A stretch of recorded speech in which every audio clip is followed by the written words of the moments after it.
In this guide, I'm going to show you how you can emote, hop, here and evade on PC because this is one of the fastest movement techniques in the entire game.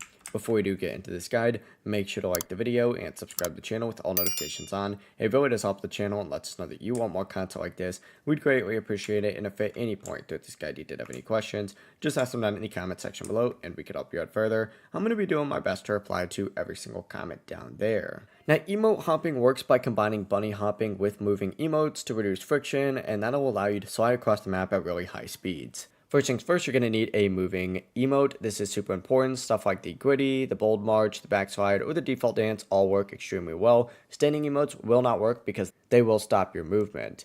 Now, to do it on PC, essentially you want to start by sprinting forward, and then of course bunny hopping as well. This will increase your momentum pretty significantly, and that's the most important part of this, is making sure that you're moving as quickly as you possibly can. And then from here, what you need to go ahead and do is jump. Flick your camera 180 degrees mid-air so that you're facing backwards, and while still in the air, you need to press G and select your emote keys 1 through 6. It doesn't really matter which one you use as long as it's one of those moving emotes. But once again, build up speed, jump, flick, and then mid-air hit G like 1, for example, if that's where your moving emote actually is. It is going to take a little bit of effort to get the timing down correctly, but if you're on mobile, for example, you pretty much do the exact same thing. Sprint forward, jump, quickly turn your camera, trigger that emote mid-air, and then of course hold backward slide. On controller, it's actually the easiest out of all of it, just especially if you're playing claw, at least in my opinion, since I grew up playing claw, but that is really it. If you guys did have any questions, just ask them down in the comment section below and we can help you out further. I'm going to be doing my best to reply to every single comment down there.